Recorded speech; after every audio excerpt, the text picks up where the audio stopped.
In the end, I think his biggest mistake was simply not telling Robert about the bastards. He should have sent a courier to Robert immediately, or at the very least told Robert on his deathbed. But people make too much of his mistakes. People like to think of Ned as a big old lunk who just didn't know better. Sure, he underestimated Cersi's ability to break what are to him unbreakable boundaries and have her king and husband killed by her teenage lover. And he did this despite all warnings that the Lannisters, especially Cersi, were setting Robert up for an accidental death in the melee at the hands Tourney.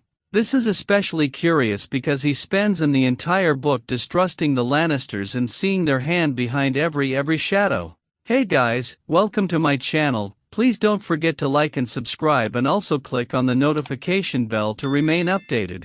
It can only be explained by his PTSD. He did not see clearly because he was blinded by the thought that her children would surely die if Robert found out they were bastards.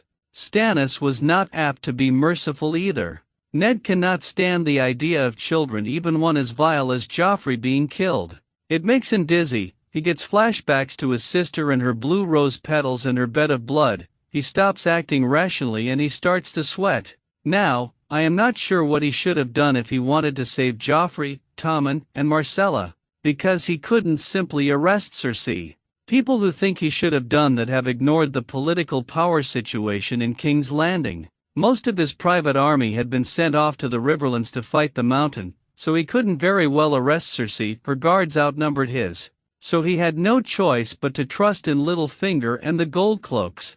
People will say that was a mistake, but, again, he had no choice. You can't just arrest someone who has a private army. You need a bigger private army to do it. Ned did not have that. He knew that trusting Littlefinger was risky to say the least. He didn't grow up with him like Catelyn and he did not trust him, but he had no other options. Perhaps he could have confided in Renly, but he really couldn't risk telling another Baratheon, whose reaction would have probably been to have the children imprisoned and killed too. So in the end, I think his biggest mistake was not telling Robert. Maybe he could have helped Cersei and the kids escape after that. He should have sent a courier to Robert immediately, clandestinely, but it still could have gone all wrong, and probably would have. Thanks for watching. Please don't forget to like this video and drop comments, and most importantly don't forget to subscribe and hit the notification bell so you don't miss anything.